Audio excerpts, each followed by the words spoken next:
Hello बच्चों, sky learning में आपका फिर से स्वागत है। तो आज हम स्टार्ट करेंगे अपना नया लेक्चर गॉस थ्योरम के एप्लीकेशंस। बहुत इंपॉर्टेंट है बच्चों ये वीडियो। आप मान के चलो ये वाले वीडियो में से क्वेश्चन आना ही आना है। फाइनल एग्जाम के अंदर इसके ऊपर क्वेश्चन आएगा ही आएगा। ठीक है, तो स्टार्ट करते हैं बच्चों। पहला टॉपिक हमारा इसके अंदर है electric field due to uniformly charged wire. एक वायर की वजह से हमें इलेक्ट्रिक फील्ड निकालना है। ठीक है, तो बच्चों इसमें क्या करना है, हमें 2 स्टेप फॉलो करने हैं। मैंने पहले से ही लिख दिए वो स्टेप, आपको ये 2 स्टेप फॉलो करने हैं हर टॉपिक के अंदर गॉस थ्योरम के। पहला क्या है, फ्लक्स फाइंड आउट करना।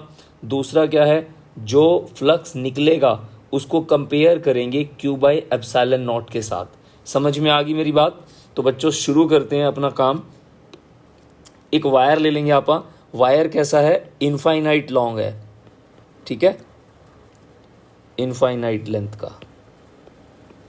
ठीक है, इनफाइनाइट।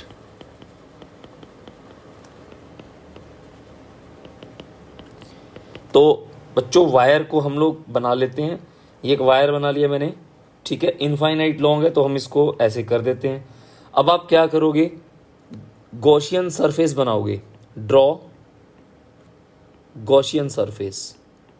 गॉसियन सरफेस क्या होता है, ये एक इमेजिनरी सरफेस होता है जो आपके चार्ज को, जो इस वायर के ऊपर चार्ज है, जैसे मान लो ये पॉजिटिव चार्ज वायर है, यूनिफॉर्मली डिस्ट्रीब्यूटेड है। ठीक है, एक जैसा डिस्ट्रीब्यूट है। इसको हमने क्या करा, एक गॉसियन सरफेस में डाल दिया। गॉसियन सरफेस क्या होता है, एक इमेजिनरी सिलेंडर।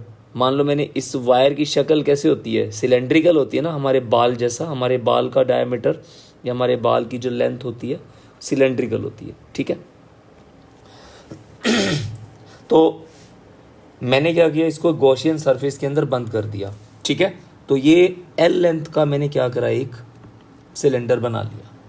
ठीक है, चार्ज क्या है, क्यू। अब क्या करना है, अगला काम फ्लक्स निकालना है। अब बच्चों इलेक्ट्रिक फील्ड कैसे जाता है, इलेक्ट्रिक फील्ड ऐसे जा रहा है बाहर की तरफ। ये मैंने रेड कलर से इलेक्ट्रिक फील्ड बना दिया। ठीक है, अब बनाएंगे एरिया वेक्टर। एरिया वेक्टर बच्चों बना रहा हूं मैं। एरिया वेक्टर 3 बनेंगे, 1 2 3।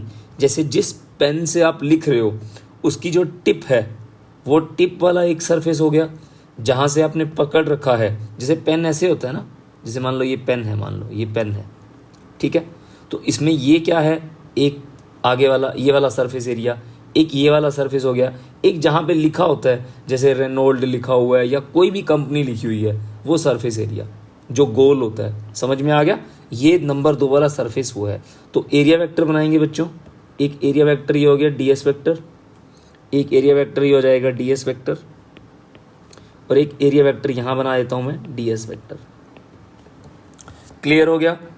अब इलेक्ट्रिक फील्ड रेड से बनाना है ना, तो सरफेस 1 के साथ इलेक्ट्रिक फील्ड का कितना एंगल बन गया, 90 डिग्री। यहाँ पे सरफेस 2 है, मतलब सरफेस 3 है, 2 नहीं 3। यहाँ पे भी कितना बन गया, 90 डिग्री। और यहाँ देखो दोनों एक ही डायरेक्शन में है, तो यहाँ पे एंगल कितना हो गया, दोनों के बीच में इलेक्ट्रिक फील्ड और डीएस के बीच में कितना एंगल है, 0 डिग्री। समझ में आ गया? क्लियर है बच्चों यहाँ तक? ओके, आगे चलते हैं। अब हमें क्या करना है, अब हमें इसके अंदर फ्लक्स कैलकुलेट करना है। 2 काम करने हैं ना, फ्लक्स निकालना है और क्यू बाई एप्सिलॉन नॉट के साथ कंपेयर करना है। खेल खत्म। सबसे पहले क्या करेंगे, फाइंड फ्लक्स। तो फ्लक्स का फॉर्मूला क्या होता है बच्चों, ई डॉट डी एस। ठीक है, तो ये फ्लक्स का फॉर्मूला हो गया, इलेक्ट्रिक फ्लक्स है। तो बच्चों ई डी एस कितने सरफेस एरिया हैं, 3, 1 2 3। अब देखो 1 और 3 का फ्लक्स क्या होगा, 0 होगा ना, 1 एंड 3। इसका फ्लक्स क्या होगा, 0 होगा। क्यों 0 होगा इसका फ्लक्स, क्योंकि यहाँ पे थीटा की वैल्यू क्या है, 90 डिग्री है। ठीक है, क्यों होगा भी देखना आप, E D S cos theta. समझ में आ गया? थीटा, थीटा की वैल्यू अगर मैं 0 पुट करता हूँ यहाँ पे तो कितना हो जाएगा, cos 0 1 होता है, cos 90 कितना होता है, 0 होता है। तो cos 90 क्या होता है, cos 90 क्या होता है, 0 होता है। और cos 0 क्या होता है, 1 होता है। इस वजह से हमारा फ्लक्स 0 होता है। ठीक है, बस अब इसको सॉल्व कर लो। फ्लक्स की वैल्यू क्या आ गई, ई डी एस, यहाँ 0 डिग्री पुट कर दूंगा, ठीक है, cos 0 1 होता है, तो मैं इसको यहीं अभी पुट कर दूं, ठीक है, cos 0 क्या होता है 0 डिग्री, ठीक है। ई डी एस क्या हो गया, ये वाला एरिया सारा, ये वाला कितना हो जाएगा, एक curved surface area. Flux is equals to E 2 pi r into L. R क्यों लिया, अब आप इस दूरी को आर मान लो, रेडियस को, ये आर है हमारे पास, ठीक है, जिस डिस्टेंस पे हमें इलेक्ट्रिक फील्ड पता करना है। बस हो गया बच्चों एक स्टेप पूरा। स्टेप टू फाई की वैल्यू क्या होती है, क्यू बाई एप्सिलॉन नॉट होती है। ये क्यू कौन सा होता है, एनक्लोज्ड होता है, आप इसको ऐसे भी लिख सकते हो, एनक्लोज्ड बाई एप्सिलॉन नॉट, ठीक है। इसको 1 मान लो, इसको 2 मान लो, तो 1 इज इक्वल्स टू 2, बस खेल खत्म। 2 pi R L is equals to Q by epsilon naught. Electric field पता करना था, Q by 2 pi epsilon naught R into L. तो बच्चों आपको याद है एक फॉर्मूला बताया था मैंने, लैम्डा की वैल्यू क्यू बाई एल होती है, ठीक है, लीनियर चार्ज डेंसिटी, ठीक है। तो इलेक्ट्रिक फील्ड क्या हो गया, lambda upon 2 pi epsilon naught r. बहुत इंपॉर्टेंट, समझ में आ गया, अच्छा क्वेश्चन है ये बच्चों। इसके ऊपर एक्सप्रेशन भी आ जाता है और इसके ऊपर क्वेश्चन भी आ जाता है, ठीक है, दोनों में से कुछ भी पूछा जा सकता है। तो क्वेश्चन अगर आ जाए न्यूमेरिकल्स के लिए, ठीक है, आप क्या करोगे, 4 न्यूमेरिकल्स, थोड़ा आसान कर दूं मैं, तो इलेक्ट्रिक फील्ड देखो, अगर मैं lambda upon 2 pi epsilon naught r लिखता हूं, तो मैं इसको 2 से मल्टीप्लाई कर देता हूं, 2 से डिवाइड कर देता हूं, तो बच्चों आंसर क्या आ जाएगा, 2 lambda by 4 pi epsilon naught r हो जाएगा ना, ठीक है, 4 पाई एप्सिलॉन नॉट आर। तो 4 पाई एप्सिलॉन नॉट आर क्या होता है, के होता है ना, तो 2k लैम्डा बाई आर, हमारा एक ये भी फॉर्मूला बनता है। क्लियर है, क्योंकि हमें k की वैल्यू क्या पता होती है, 9 इंटू 10⁻⁹। क्लियर है, आसान हो जाएगा। ओके, आगे चलते हैं। दूसरा एप्लीकेशन क्या होता है, शीट के लिए, electric field due to charge sheet. ये भी इनफाइनाइटली लॉन्ग है बच्चों, चार्ज शीट है। जैसे पेपर नहीं होता, पेपर आप जिस पेज पे काम कर रहे हो उसके ऊपर पॉजिटिव पॉजिटिव लिख लो, ठीक है, मैं बना देता हूँ तुम्हें, कहोगे आप तो सब कुछ ही कहते हैं, ये कर ले वो कर ले, है ना। थोड़ा गला खराब है बच्चों, आवाज़ भारी लग रही होगी आपको, ठीक है, थोड़ा मैनेज कर लेना। ओके, ये शीट है बच्चों, इनफाइनाइटली लॉन्ग है, ठीक है, नीचे तक जा रही है। अब हमें क्या करना है, इसके ऊपर चार्ज कितना है, Q। अब क्या करना है, गॉसियन सरफेस बनाना है इसके ऊपर, ड्रॉ गॉसियन सरफेस। हम क्या करते हैं, इसके अंदर एक, इसको ना आर पार कर लेते हैं यहाँ से, एक सिलेंडर, जैसे आपके पेज में से ना आप एक ना पेन को आर पार कर दो, तो पेन आर पार ऐसे हो जाएगा ना, आधा पीछे निकल जाएगा, आधा आगे निकल जाएगा। करके देखो, कर सकते हो आप इसको, ठीक है। तो ये आर पार हो जाएगा। मैं एक बार इसको थोड़ा पतला बना दूँ, ये दोनों, ठीक है, ये ऐसे लग रहा है जैसे पेन बराबर है ना, ये हो गया ऐसे, ठीक है। अब इसको चार्ज कर देते हैं, ये चार्ज है, ठीक है, ये पेन आर पार है पेपर में से, तो यहाँ से इलेक्ट्रिक फील्ड ऐसे जा रहा है, ठीक है।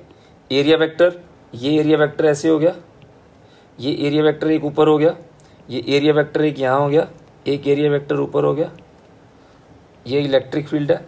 अब इलेक्ट्रिक फील्ड का एक सरफेस एरिया और दूसरा सरफेस एरिया, इनमें दोनों एरिया वेक्टर में एंगल जो है 0 डिग्री बन रहा है, ठीक है। जो ये परपेंडिकुलर वाला वेक्टर है इसको छोड़ दो, इसका इलेक्ट्रिक फील्ड 0 होगा, मतलब इलेक्ट्रिक फील्ड 0 नहीं, फ्लक्स 0 होगा।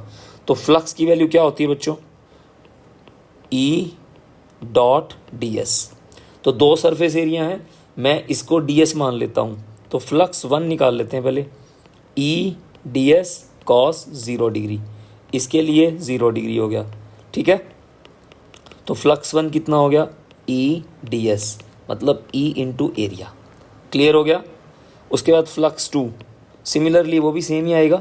सिमिलरली फ्लक्स 2 की वैल्यू क्या हो जाएगी, ई इंटू एरिया ही होगी। टोटल फ्लक्स कितना हो गया, फ्लक्स 1 प्लस फ्लक्स 2 ई ए प्लस ई ए कितना हो गया 2 ई ए। ठीक है, फ्लक्स की वैल्यू क्या हो गई 2 ई ए। इक्वेशन नंबर 1 मान लो इसको। क्लियर है। दूसरा काम क्या होता है हमारा, फ्लक्स एज वी नो क्या होता है, Q बाई एप्सिलॉन नॉट होता है। इक्वेशन नंबर 2, तो कंपेयर कर लो 1 इज इक्वल्स टू 2, कितना हो जाएगा 2EA is equals to Q by epsilon naught. ठीक है, तो इसमें E में कंफ्यूज मत होना बच्चों, ये जो है हमारा एप्सिलॉन नॉट है, बच्चे कंफ्यूज होते हैं इसमें ना, मैंने देखा है कई बार क्लास में। तो ये हमारा E है। ठीक है, E for elephant, electric field. तो यहाँ से इलेक्ट्रिक फील्ड कितना आ जाएगा Q by 2 epsilon not A। तो Q बाई A क्या होता है, सिग्मा बाई 2 एप्सिलॉन नॉट। तो एक शीट के लिए इलेक्ट्रिक फील्ड इतना हो जाएगा। समझ में आ गया, क्लियर हुई क्या बच्चों बात। अब इसके ऊपर क्वेश्चन, एक पेज ले लूं, क्वेश्चन देखो बच्चों। क्वेश्चन क्या है, जैसे आपने अभी क्या पता लगाया, एक शीट की वजह से यहाँ इलेक्ट्रिक फील्ड कितना है, यहाँ पे अगर चार्ज Q है तो इलेक्ट्रिक फील्ड की value sigma by 2 epsilon not है। अब बच्चों सिग्मा क्या होता है मैं वो भी बता दूं, Q बाई A, इसको बोलते हैं surface charge density. Surface charge formula है ये, जो बच्चे इस वीडियो को पहली बार देख रहे हैं तो वो पीछे जाएं वीडियोस में, वहाँ पे आपको मिलेगा सरफेस चार्ज डेंसिटी वाला टॉपिक, जिसमें कंटिन्यूस चार्ज डिस्ट्रीब्यूशन बताया गया है। ठीक है, तो नहीं तो ये फॉर्मूला याद कर ले, sigma is equals to Q by A। तो एक क्वेश्चन देख लो बच्चों, एक क्वेश्चन कर लेते हैं इसके ऊपर। E is equals to sigma by 2 epsilon naught, हमें ये पता लग गया। अब मैं आपको ना एक क्वेश्चन देता हूँ इसके अंदर, उसमें मैं क्या बताऊँगा आपको, 2 शीट है। ठीक है, वो क्वेश्चन कैसे आता है मैं तुम्हें एग्जैक्ट फॉर्म बना के देता हूँ। जैसे ये एक शीट है, ये एक शीट है, इनके बीच में नंबर 1, नंबर 2, नंबर 3, ये पॉजिटिव है, ये पॉजिटिव है, दोनों सेम है। मैंने आपसे पूछा इलेक्ट्रिक फील्ड बताओ 1, 2, 3 रीजन में, find electric field at 1, 2 and 3 region. समझ में आ गया, तीनों रीजन में इलेक्ट्रिक फील्ड बताओ कितना होगा। अब करते कैसे हैं इसको, आंसर हमें एक चीज़ पता है क्या, प्लस में से इलेक्ट्रिक फील्ड बाहर निकलता है, माइनस के अंदर जाता है। सिर्फ इसको याद रखना, ये कॉन्सेप्ट है इसका। ठीक है, बस इसको यूज़ करेंगे आप। अब बना लेते हैं बच्चों, ये प्लस है, यहाँ से इलेक्ट्रिक फील्ड जाएगा E। ठीक है, इसको 1 मान लो, E1 हो गया, और इसको 2 मान लो, शीट नंबर 2। इसका इलेक्ट्रिक फील्ड बाहर जाएगा E2। अब दोनों का फील्ड तो सेम है, क्योंकि मैंने यहाँ पे जो चार्ज दिया है वो सेम दिया है, सिग्मा डेंसिटी मान लो। ठीक है, दोनों सेम है, इससे भी बाहर निकलेगा, इससे ही बाहर निकलेगा। अच्छा, ये नंबर 1 है, तो नंबर 1 रीजन के ऊपर इलेक्ट्रिक फील्ड कितना हो गया एट 1। अब देखो E1 E नेट क्या होगा, E1 बाहर निकल रहा है, E2 दोनों अपोजिट हैं, तो E1 माइनस E2 हो जाएगा। अब दोनों की वैल्यू क्या है, सेम है। इलेक्ट्रिक फील्ड कितना होता है हमें पता है, सिग्मा बाई 2 एप्सिलॉन नॉट होता है, ये पता है हमें, अभी निकाल के बताया मैंने तुम्हें। Sigma by 2 epsilon not minus sigma by 2 epsilon not cancel हो गया, आंसर आ गया 0, ई नेट आ गया 0। नंबर 1 पे इलेक्ट्रिक फील्ड कितना आ गया 0। अब बात करते हैं नंबर 2 फील्ड में। ठीक है, दूसरा फील्ड केस 2।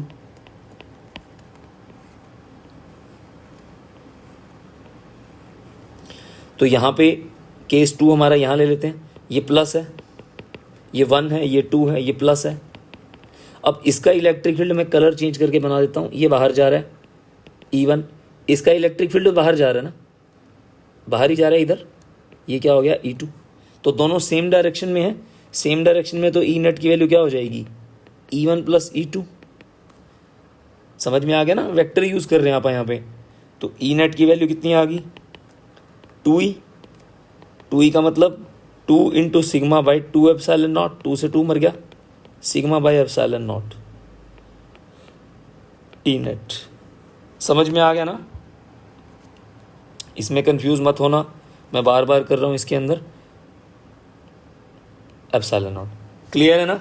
अब एट 3 भी सेम ही होगा, 3 यहाँ पे है ना, 3 यहाँ पे है, तो यहाँ पे भी ये इधर E1, इधर ही क्या आ जाएगा E2, तो केस 3 यहाँ पे भी सेम ही होगा।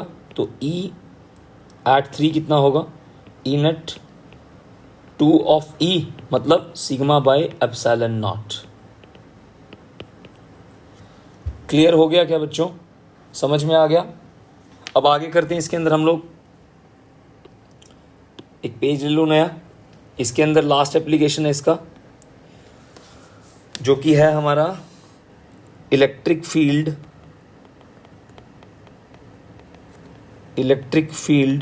ड्यू टू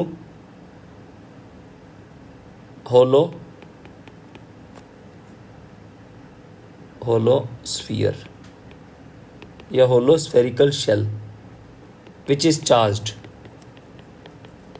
ठीक है, कैसे करते हैं बच्चों, हमारे को गिवन क्या है, एक शेल है जो कि पॉजिटिवली चार्ज्ड है, इसका रेडियस है r, सेंटर है O, चार्ज है इस पे Q। हमें क्या करना है, नंबर 1 इलेक्ट्रिक फील्ड एक तो पता करना है बाहर, आउटसाइड द शेल। दूसरा कहाँ पता करना है, ऑन इट्स सरफेस। तीसरा कहाँ पता करना है, इनसाइड द शेल। ठीक है, 3 जगह पता करना है। तो सबसे पहले कहाँ पता करते हैं, आउटसाइड, केस 1। ठीक है, केस 1 आउटसाइड द शेल। कैसे पता करते हैं, सबसे पहले डायग्राम बनाएंगे बच्चों। तो डायग्राम बना दिया मैंने, ये बना दी शेल दोबारा। ठीक है, अब ये रेडियस है इसका खुद का r, draw the Gaussian surface, draw the Gaussian surface. Gaussian surface क्यों बनाते हैं, क्योंकि हमें चार्ज को बंद करना होता है, एनक्लोज करना होता है, ऑफ रेडियस r। ठीक है, रेडियस r का बनाना है, एंड r जो है ग्रेटर देन r है, ये याद रखना है। अब गॉसियन सरफेस बना देते हैं बच्चों, ये बना दिया गॉसियन सरफेस। ठीक है, लो सेंटर में आ गया। तो यहां से इसकी दूरी कितनी है, ये r है, ये r है। एरिया वेक्टर कलर चेंज कर दूं, ये एरिया वेक्टर हो गया इसका, ds वेक्टर, और शेल हमारी चार्ज्ड है। ठीक है,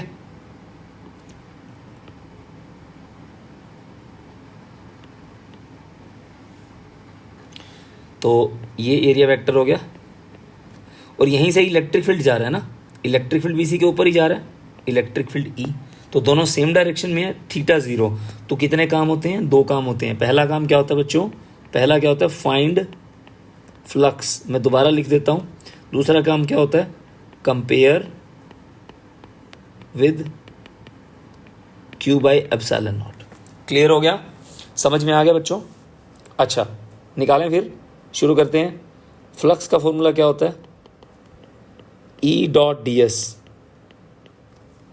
तो दोनों में एंगल कितना है, E ds cos 0 डिग्री। ठीक है, क्या हो गया, E ds बन गया। तो फ्लक्स की वैल्यू क्या हो गई, E surface integral ds।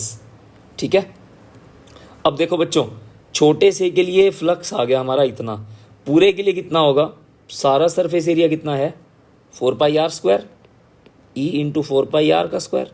R कौन सा लेना है, R लेना है गॉस वाला। ठीक है, तो फ्लक्स की वैल्यू कितनी आ गई बच्चों, ई इंटू 4πr²।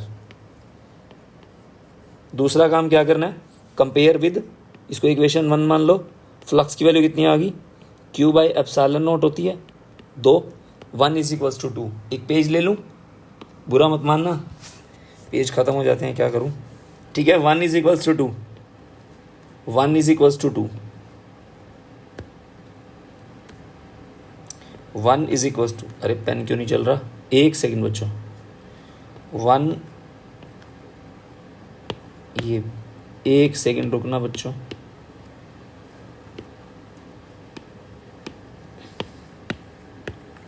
पेन नाराज हो गया शायद इस पे।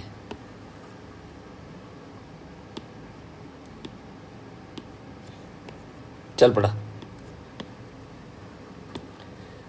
कई बार होता है ना बच्चों, सॉफ्टवेयर सिस्टम होता है इसका ऐसा ही। चलो देखो बच्चों, 1 = 2, तो E4πr² = Q/ε0, ठीक है। इलेक्ट्रिक फील्ड कितना हो गया, Q/4πε0r²। बच्चों ये हमारा आंसर आ गया। अगला काम क्या करना है, सरफेस पे, on its surface. Second point, surface पे आर की वैल्यू क्या हो जाएगी, आर हो जाएगी ना।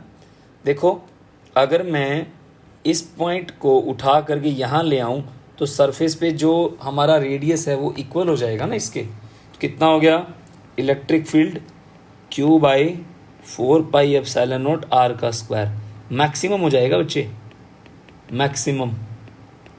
जितना हम दूर जाएंगे स्फीयर से, ठीक है, जैसे मान लो ये शेल है, इस शेल से मैं जितना दूर जाऊंगा इलेक्ट्रिक फील्ड क्या होगा, डिक्रीज होगा ना। यहाँ देखो इलेक्ट्रिक फील्ड की वैल्यू इन्वर्सली प्रोपोर्शनल आ रही है, और जितना मैं इसके पास आऊँगा इलेक्ट्रिक फील्ड ज़्यादा होगा। अंदर जाऊँगा तो क्या होगा, देखो इनसाइड। अब देखो बच्चों, मैं शेल ये है, ठीक है, शेल के चार्ज कहाँ है, बाहर है, बाहर है।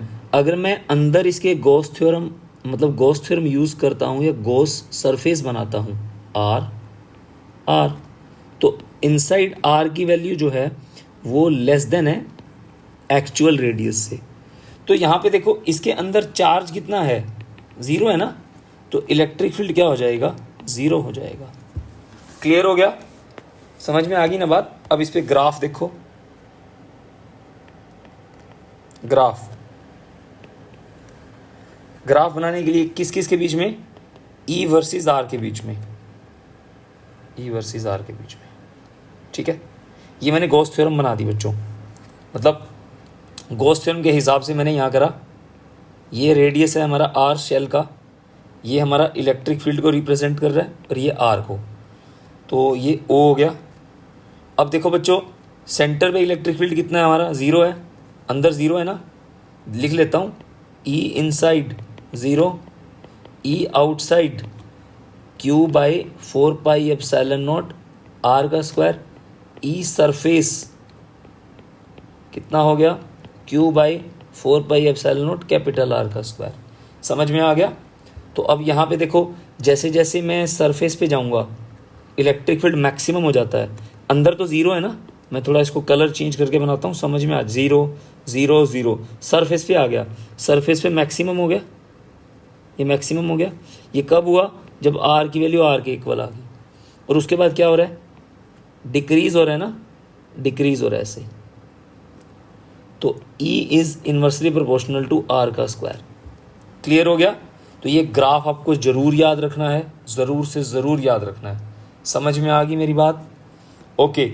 अब ये जो मैंने टॉपिक तुम्हें कराया है ये वैलिड किस किस के लिए है, सुन लो एक बार ध्यान से, नोट है इंपॉर्टेंट नोट। होलो और सॉलिड दो होते हैं, ठीक है, होलो और सॉलिड। मैंने सॉलिड के लिए डिस्कस नहीं किया, बट सेम होता है इसके अंदर, सिर्फ एक फ़र्क होगा, वो मैं आपको क्वेश्चंस की फॉर्म में कराऊंगा अगले लेक्चर के अंदर, इसके न्यूमेरिकल लेक्चर में। तो होलो के अंदर क्या रहता है बच्चों, होलो के अंदर कंडक्टिंग एंड नॉन कंडक्टिंग, मतलब रबड़ का जैसे फुटबॉल होती है हमारी, नॉन कंडक्टिंग हो गया, और कंडक्टिंग जैसे लोहे की फुटबॉल होगी, ठीक है। सॉलिड के अंदर भी कंडक्टिंग एंड नॉन कंडक्टिंग नहीं लूँगा मैं वही ले रहा हूँ इसके अंदर जिसके लिए वैलिड है हमारा कंडक्टिंग,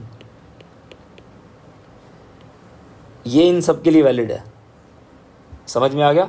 नॉन कंडक्टिंग के अंदर 3 केस बनेंगे, इनसाइड आउटसाइड सरफेस, वो मैं तुम्हें करके दिखाऊंगा, ठीक है। उसके लिए अलग से मैं एक क्वेश्चन बनाऊंगा, उसमें तुम्हें निकाल के दिखाऊंगा। तो अगर एग्जाम में आ जाता है find out electric field in hollow conducting shell, same सारा, नॉन कंडक्टिंग सेम सारा, कंडक्टिंग सॉलिड सेम सारा का सारा। क्लियर है, बात समझ में आ गई बच्चों? तो ठीक है बच्चों, मिलते हैं अगले वीडियो में, तब तक के लिए बाय। पढ़ाई करते रहो, take care, all the very best बच्चों।